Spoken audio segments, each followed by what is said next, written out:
Mengetahui penanganan kasus uang palsu yang melibatkan Kepala Perpustakaan UIN Makassar, kita langsung bergabung dengan jurnalis Kompas TV Linda Wirawan di Goa, Sulawesi Selatan.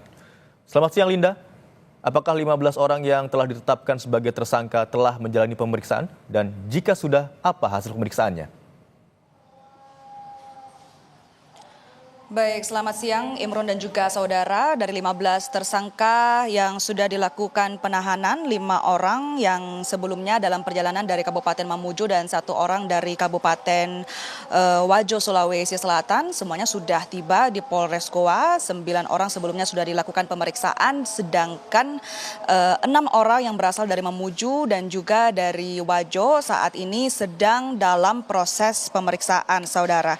Sedangkan dari 15 tersangka yang ditetapkan, salah satunya yakni Kepala UPT Perpustakaan UIN Alauddin Makassar, Andi Ibrahim, yang juga merupakan dosen ilmu perpustakaan di UIN Alauddin Makassar. Selain itu, polisi juga turut menetapkan staf honorer dan sejumlah orang lainnya sebagai tersangka.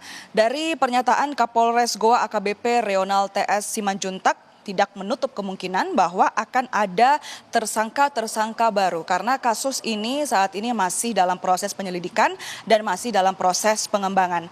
Dari penggerebekan yang dilakukan Polres Goa Provinsi Sulawesi Selatan, ditemukan sebanyak kurang lebih 100 alat bukti, salah satunya yang dapat Anda lihat di belakang saya, yakni mesin cetak yang diduga kuat sebagai alat produksi uang palsu. Mesin cetak ini, saudara, menjadi pertanyaan bagi kita semua, apakah kemudian mesin cetak ini merupakan mesin milik kampus yang difungsikan sebagai pencetak karya-karya ilmiah yang bersifat pendidikan di kampus namun dialihfungsikan atau diselewengkan menjadi pencetak uang palsu, atau apakah kemudian mesin cetak ini merupakan milik tersangka yang dibawa dari luar kampus masuk ke dalam kampus. Ini kami masih dalam proses untuk mengkonfirmasi, lebih lengkapnya nanti akan kami ketahui besok. Kita akan menunggu pernyataan langsung mengenai kasus ini dari Kapolda Sulawesi Selatan. Namun kalau kita runut fungsi dari mesin cetak ini, saudara, sebenarnya mesin cetak ini berguna untuk mencetak dalam skala yang besar. Bisa mencetak majalah dan juga katalog dalam jumlah besar, mampu mencetak berbagai ukuran double folio. Alat mesin ini juga, saudara, memiliki kelebihan yakni mampu mencetak beragam warna seperti warna emas, silver, dan juga stabilo. Dan dengan beragam kelebihan ini kemudian harga mesin ini diperkirakan bisa mencapai ratusan juta rupiah. Mesin ini sebenarnya umumnya sering dijumpai di perusahaan percetakan yang cukup besar. Polisi bahkan juga mengakui bahwa hasil cetakan uang palsu kali ini adalah yang tercanggih lantaran tidak mudah terdeteksi dan bisa memproduksi uang palsu dengan lembaran Rp100.000 emisi keluaran terbaru dalam jumlah banyak. Imron. Ya Linda, uang palsu yang dicetak kita tahu bersama jumlahnya cukup banyak begitu ya. Lalu berdasarkan hasil pemeriksaan sementara, uang palsu yang telah dicetak tersebut didistribusikan kemana saja, Linda?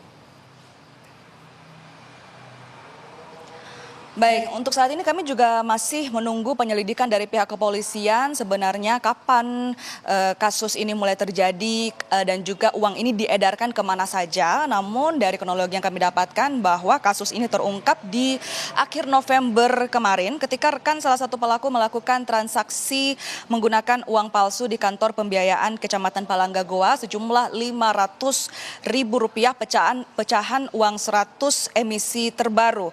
Setelah itu Polres Goa kemudian melakukan pengembangan dari kasus ini sampai melakukan penggerebekan, menemukan lokasi produksi uang palsu yang ternyata berada di dalam lingkungan kampus UIN Alauddin Makassar, tepatnya di dalam gedung perpustakaan. Dan selain mengamankan mesin cetak, Polres Goa juga mengamankan sebanyak 100 jenis barang bukti lainnya, diantaranya yaitu Rp446 juta uang palsu pecahan 100.000, buku rekening, kartu ATM dan KTP, alat potong, gabus putih untuk kedap suara.